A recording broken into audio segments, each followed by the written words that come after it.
Our personality today is a global fashion icon. His name is Benjamin Kontoh, and he's the CEO of Brush&Saccy. It's a fashion house. They have offices in Ghana, USA, Japan, and China. He's worked with brands like Bentley, Maserati, BMW, Lincoln, Mini Cooper, and many others. And throughout our conversation with him, if you have any questions for him, let us know with the hashtag Breakfast Daily and the WhatsApp line 0550-585-832. If you're outside Ghana and you want to ask him a question, do use the country code +233. Good morning, Benjamin. Good morning, dear. How are you? I'm good. How are you? I'm good. When you say dear, it makes you sound like such an old man. Is it? Oh, no. Just being friendly. Tell us, we're going to get into your life, what inspires you, but how did you end up with a fashion house in all these countries, doing so well and working with all these big brands? Well, it started with a childhood passion. That's it. And I just followed suit. I knew what I wanted from the beginning, right from, I would say, JSS. JSS? Yes. You knew you wanted to be a fashion designer? I was actually making stuff. Wow. Yes, I was actually making stuff. It just grew to different levels as I grew up. You understand? So back in JSS, I was making custom T-shirts and all that. What did you like about making things? I like to look different. First of all, personally, I like to look different. I don't want to be wearing or see me wearing what everybody's wearing. I was the guy who was never part of that what's in vogue. I don't like what's in vogue. Yeah, so I always wanted to do something for myself, and of course I ended up doing for other friends, other mates. And how did that build your confidence as a young man? I had a lot of comments and support right from the start, so I knew I was on the right direction. I mean, it had its hurdles. You know, you have some friends who will never believe in you, think you're joking. Why? You know, it's just human nature. The thing about human nature is people don't believe you. People don't see what you see. It's only you that can see what you see, that can see the future. So you have to prove yourself to people. But what kept you going? Because you can say, you know, sticks and stones may break my bones, but words cannot hurt me. But at some point, they may create doubts in your mind. Absolutely. What kept me going? I think I have something that a lot of people might not have. I have a fire in me. I have something that burns in me that I will kill to do what I want to do, what I need to do. It's like people say they've been called. I mean, pastors get called, right? It's a calling. Yeah, to go into ministry. People get called to be in the medical field. I think mine is a calling because, I mean, from where I started, I think I have never swayed even once. You know, I've studied other courses, you know, but I never swayed even once. I've been right on it, right from the start. And even my JSS mates or primary school mates still remember me. Shout outs to the Prempeh boys. Yeah, shout out to Prempeh boys and St. Anthony's guys and UCC. So let's zoom into your life. What was life like as a child? Where did you grow up? Where did you go to school? How did you start this love affair with fashion? Yeah, so I grew up in Accra. My dad used to work with a cocoa board. Okay. So we moved around a lot. What regions did you move to? I mean, we've been in central region. Sorry, western region. Okay. We've been in western region. Of course, we've been in Accra, and in Accra we've moved around a lot. What did that teach you about the different people you met? I think you know, a part of me like networking and socialization. I don't know whether it's because of us moving around a lot, because I'm the kind of person that can easily blend in, can easily make friends. Yes, I'm the kind of person. So I think moving around, I don't know if that made me who I am right now, but I can survive everywhere I go. Was it difficult initially as a child, knowing that you just made new friends and now we're going somewhere else? Well, it has its downsides, but it also has its advantages. You know. So I think that has helped me since I left Ghana. Okay, because I moved around. I've traveled around the world, and I've been on the grind solo. So I think as moving around when I was a kid has, you know, built something in me that I've used to survive at this time till now. How was it like in GSS when you started? I mean, at GSS, every young boy either wants to be a lawyer, a doctor, or something, and you say, I want to be a designer. How did people react to it? Okay. And who were some of your role models at that time? Yeah, so first of all, let's give shout outs to Sir Jonathan in school. Yeah, if my mates are watching. Yeah, of course, as a black person, as a black man, as a black boy, at a young age at GSS, your parents have visions for you. Especially a Ghanaian boy, not just any black boy. Oh yeah, I mean, I would say black people in general. I'll make it more specific, Africans. Your parents have their own dreams for you. So your talent or your dreams doesn't really matter. I can't remember. I mean, I was drawing a lot. Like I was oil Sketching. painting, yeah, Wow. sketching. Back in the days, we were sketching cartoons. Okay, me and my mates would do competitions. We were sketching Wow. cartoons like Captain Planet by that time. Then we evolved into Japanese animes. Wow. Then I went on to do oil painting. How did your parents react to that? Oh, they loved it. But at the end of the day, my dad, he's more of a very traditional person, very conservative. Okay, so he said, "Are you going to be a visual artist? Are you going to be someone who would do painting signboards and all that?" My father never believed in my dream, never, because he thought being a doctor, just like you said, being a lawyer, being an engineer, is much more profitable. And a man of his status, he doesn't see his son being a graphic designer or maybe. So I had quite a bit of a challenge. Did that mess your relationship up in any way at all? No, it didn't. Okay. It didn't. Like I said, you have to prove yourself. When someone doesn't believe in you, there's only one thing you can do. But your dad is like your biggest introduction to the world. So Yes. having that support and motivation would have gone a long way. Absolutely. So to SS, I went to Prempeh College. I mean, I wanted to go straight up into, arts or even fashion. I mean, back in the days, there were no straight up fashion schools in Ghana at that time. That's strong. Yeah. Okay. So who were the people you looked up to at that time that I want to be like this guy? Okay. So way back in that time, MKOG was the man. Maoli Kofi Okudjata was the man. So I had my clothing brand. So around that time, I remember there was MKOG, there was PKOG, there was me. So we're doing our thing way back in the day. How old were you at that time? How old would I be? Maybe 17? Okay. Yeah. This is around early 2000s, 90s? Absolutely. Which one? Absolutely, yeah. The 90s or the 90s? I mean, late 90s Late into the 90s. 2000s, Okay. absolutely, yeah. Okay. And were you making money immediately, or it was more about positioning your brand and getting people to actually see that you're doing something unique? At that point, you can never make money.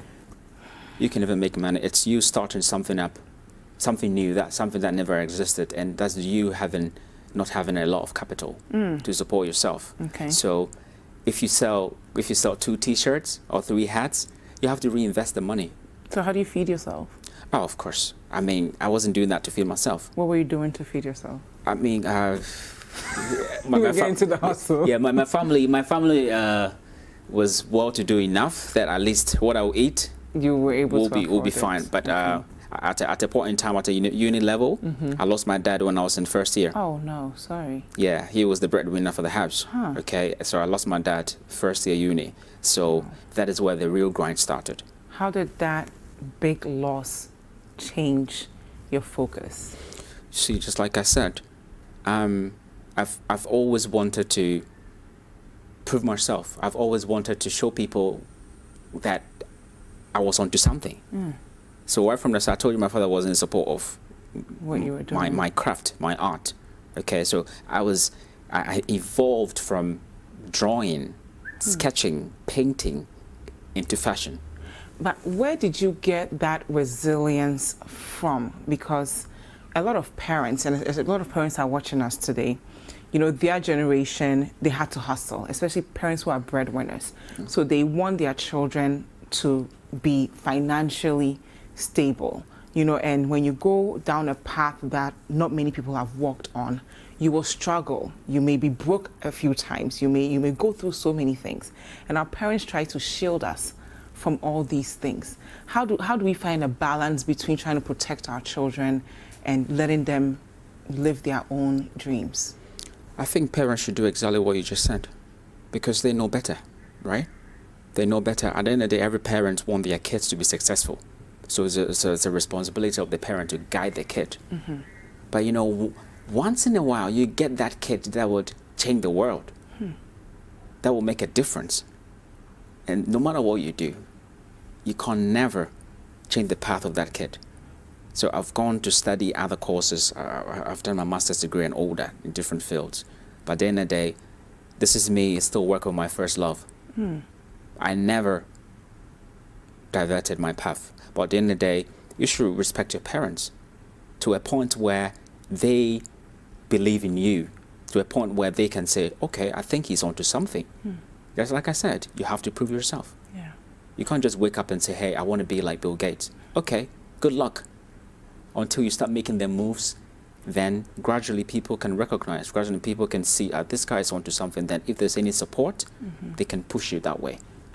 Yes, but at the end of the day, only you can see your dream, only you can see your vision. Nobody can see it until you start showing it. Then you have, trust me, if it's meant to be, you have people who will push and support you. So we'll talk about the people who supported you, all the places you've traveled to.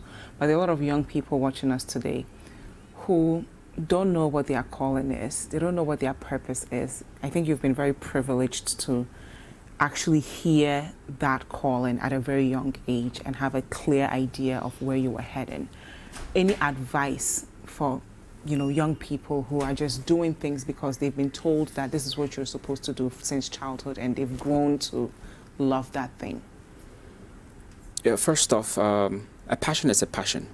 And there are rules in the society. There are systems that we have to follow. So you have to go to school. You have to go to school. You don't say, I don't want to go to school because I want to be a musician. I don't want to go to school because I want to be a fashion designer. Go to school and be the best of what you can do. You understand? The school will shape you. It will equip you with the knowledge and the resilience you need when the time comes. So go to school. You never know. At the end of the day, you could always have a backup plan. So even if I don't succeed, I have backup plans. I have degrees that I can always rely on. Yeah. So unless you magically you can succeed right from the beginning, you have to try to balance it. Do what the society needs you to be, to do. Okay, go to school, and at the same time you groom your talent on the side. So it could be like more of a part-time thing. So side by side, when you think it's strong enough, you can make it your full-time thing. That's how I did it. Tell us how you did it. Schools you went to, what you studied, when you embarked on this as a full-time thing, and how you ended up creating this global brand that we're all so proud of. Okay, so I went to St. Anthony's School in South Dakota, to my primary school to junior high school level. After that, I went to Brempe College. And after that, I went to Cape Coast University. So during Cape Coast University, I was already had a level where, I was designing all the costumes for the beauty pageant. Wow. Miss UCC. I was already doing that. What were you studying there, though? I was I was studying social science. Wow, that's social science is good. Yeah, I was studying social sciences. Did you enjoy the classes? Oh, I did. Okay. I did. Okay. It's a social thing. Yeah. It's a social thing. I love to, work with people. I like to talk to people. I like to interact with people. So it's always, I think it's always shaped me in some way. So and your social science. Masters? I did my masters in computer security. Wow. Yeah, cryptography and computer security. Huh.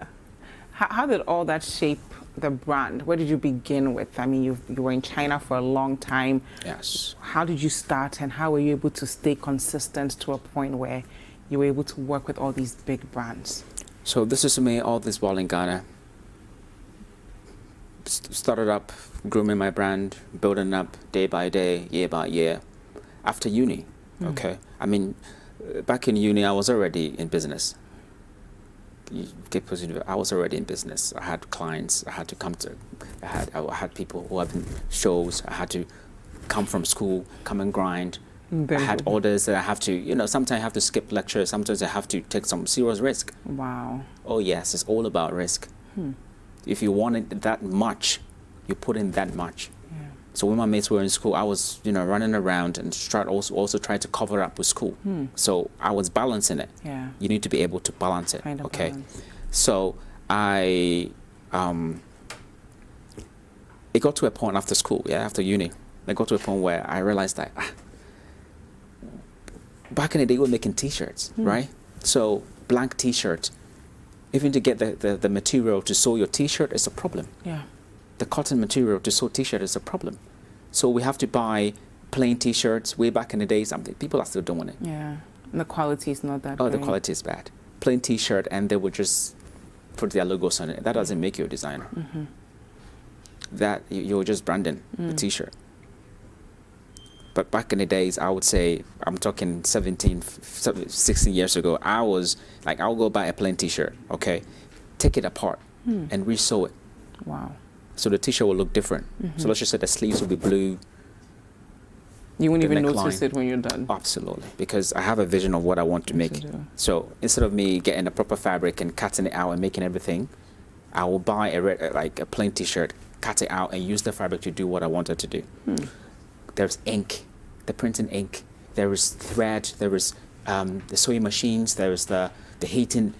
Everything was like made in China. It's like, what's going on? Like everything made in China. And sometimes you have an order that you go to the vendors in Accra. They're out of stock. So how do you? So you have. So it's like, why? So I think my dream was too big. My vision was too big that I realized I was in the wrong place. Yeah. I told myself I have to go to the source because there's so many things that I needed to do or to bring out the design I have envisioned, but you can't have the resources here in Ghana. Yeah. How did you end up in China? So that was it. I said, I don't have enough. So let me embark on the journey. Let me go to the source where everything is made in the world. That I wouldn't lack anything. That if I want something, I wouldn't lack. Be it scissors, be it fabric, be it printing ink, be it thread, be it whatever. And your imaginations can just run wild. Yes, I can just be like a kid in a candy house or in Disney. Now, a lot of people go abroad with dreams and visions. They get there and then they are hit with the reality that you're an immigrant. They end up working as a taxi cab driver, doing all sorts of things. Before you know it, they've given up on their dreams. What kept you going? Well, life in China, it's a whole movie by its own. It's a whole movie. So living in a country where, when I went to China, I realized I was black. Before that, you didn't know you were black. You're just another human being. Yes. No, human being, yes. But I realized that I became self-aware that I was black. Of your race. Yes.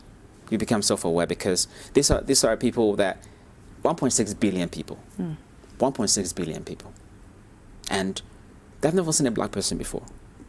How did they react? In 2020, you walk on the streets of the metropolitan cities like Shanghai, like Beijing, like Guangzhou, the city where everybody goes. If anybody in Ghana says they're going to China, they go into a specific place called Guangzhou. Okay. That is where the market is. Even that, there are still people who haven't seen black people before. How did you react to that? Because a lot of people, when they are aware of the reality now that I'm a minority, they tend to fit that box of what's expected of a minority. You are in somebody's land, bow your head, do the barest minimum, send money home, and maybe come back home and be a area champion. Yes. How were you able to dominate the China fashion industry? So sometimes if I look back, I don't even know how I did it. Yeah, I don't even know how I did it. You dealing with racism is one thing. You need medals for that. Yeah. Gold medals. Dealing with racism. Okay, dealing with people who are curious about you first. Dealing with people who don't believe in you. Dealing with people who think you're from a poor country. They think Ghana is poor. Yeah. They think the whole Africa, really. They think the whole Africa is poor. But there is one thing, okay? they have all these stereotypes, and some people are it's just curiosity. Yeah. And there are some people, they just give it to you raw, like blunt, just like in the US and the UK. Racism is there, still there. How do you not allow the stereotype define you? So, you know, I've been on the road for a long time. Way back, like we just talked about. So that is not going to stop me. So this is me in a very hostile environment and going forward. Okay? I want to do my master's degree. That's my in. What next? These people don't speak English. I need to learn the language. What next? Now, through doing all that, I was to do my research, because it's a huge country. Where to start from, where to go from school, and all that. Okay, so I always had a plan. I've always had a plan. So I would advise the young kids who are trying to, you know, go and do something. Have a plan. You can't just be doing stuff. If you have a plan, then even when you stumble, you can get back on path. What was the plan with your pieces? Because we're looking at it here, and I've never seen this before. So how do you think about the pieces? How do you differentiate yourself from everything that's out there? Okay, my theme, my fashion is unique, uniqueness. I believe everybody should be unique. Okay. If you wear what's in vogue, that explain what's in vogue to us, because Okay. we're not in the fashion industry. So what's in vogue means, oh, What's trending? yeah, Okay. this is what's trending. This is this year's style. This is this year's colors. This is this year's trend. So follow it. Okay. But there is one thing that people don't understand. Everybody has a unique body. Everybody has a unique physique or style that will fit them. So, for example, what I'm wearing now may not look good On me, you. obviously. As simple as that. So it's left for the individual to find the what fits them best. So that's what you see. We find people called fashionistas. These fashionistas has been able to find things that fit them. Okay. Or they are able to combine colors that other people cannot combine shapes and patterns and everything. They always look good. It's because they have found what looks good on them. And if you find what looks good on you, you keep wearing that, because that is what people are going to give you a compliment from. So a piece like this, what inspired it? What was going through your mind as you were creating it? So this is a tuxedo. In the suit industry. The right term is tuxedo. Okay, this is used for weddings, black tie events, red carpet events. This is posh. This is luxurious. This is upper class. You walk into the room and everyone knows. Oh yes, it's game over. But how is this tuxedo different from any other tuxedo that will be in that room? The fabric and the colors, they work so well that there is a balance in it. There's nothing overshadowing the other, so it's sort of just right. it's just perfect. Yeah, everybody will love it. When you walk into the room, people will naturally like you. People will naturally want to talk to you. Colors also speak. There are some colors that will make you happy, will put you in a good mood. That's why people paint their rooms different colors. If you're painting a room and your room is black, it's going to have an effect on you. Colors have effect on people, the same as sound have effect on people. So colors do have effect on people. Let's talk about this one. So this is a business suit, okay, or corporate wear. So this is what you wear when you're going to work. So as a banker, as a lawyer, as the broker, or Fashion designer. this is what you wear. I choose navy. Navy is a color that is timeless. It is timeless. It is very clean, and everybody can wear this, and you can actually take it to all occasions. Yes, but there is so much I could tell about my work, and of course I have the Ankara. Yeah. So this is a suit I made with Ankara. So this is one of the pieces I did in the fashion show in China. Because of this whole, racism and lack of support for minorities like us, I had to create my own thing. Wow. I I succeeded in creating Shanghai Black Fashion Week. Wow. Because black folks, Africans have no opportunity, because you're competing with Italians, you're competing as Americans, you're competing with English. So China is such a way that nobody cares about you if you're nobody. Yeah. Nobody cares about you when you're poor. So it's only the top. So you're competing with Armani, you're competing with LV, you're competing with Gucci, you're competing with all these big brands. No joke. No joke. That's a competition you face. It's not your individual local designer. Yeah. You're competing with international designers. So for a Chinese person to come to me and say, Benny.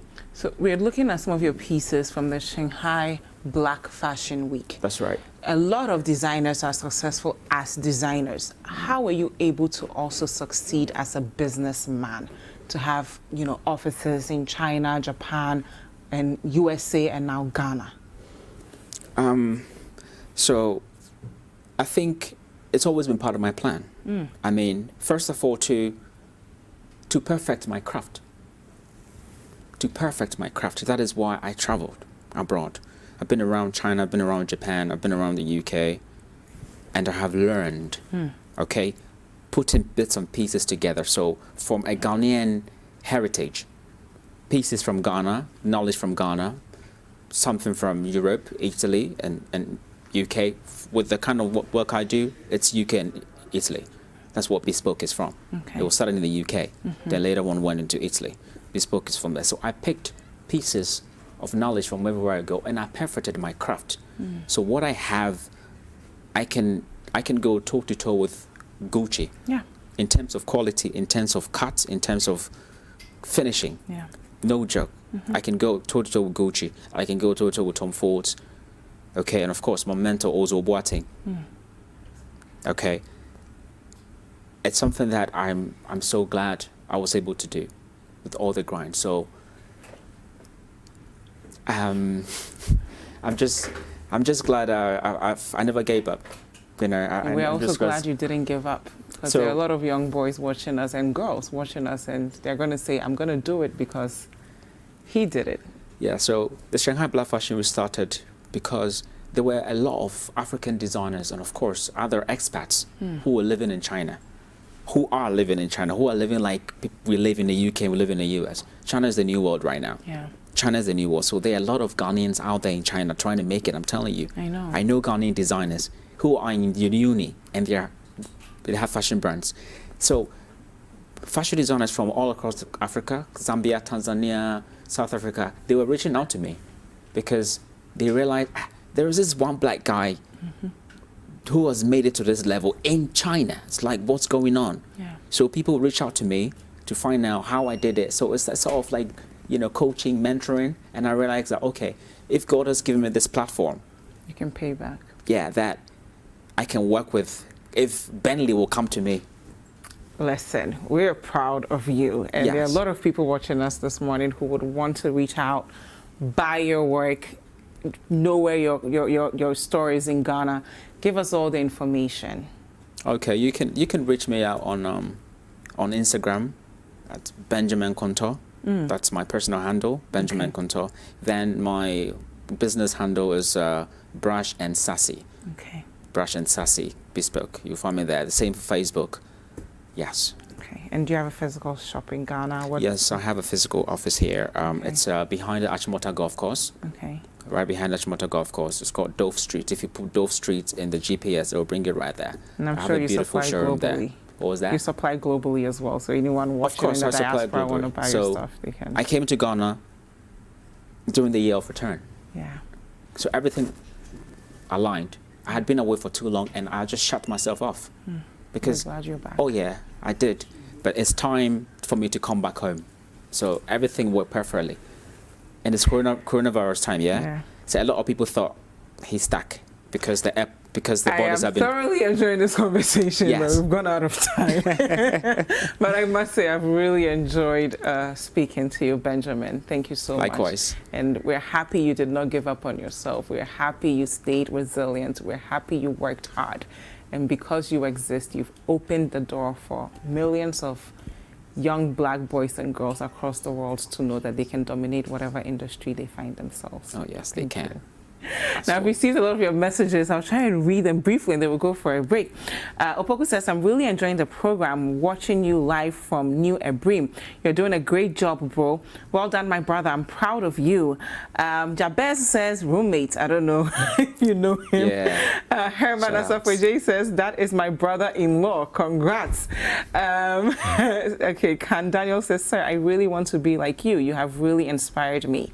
I think Benjamin has inspired all of us. So the key takeaway is, if no one believes in you, you have to believe in yourself, and you have to work hard, and you have to have a bigger vision for yourself than wherever you find yourself right now. And when you do get that opportunity, because you've worked so hard, you'll be able to take advantage of it and dominate wherever you find yourself in that space. Don't go anywhere. Breakfast Daily will be right back.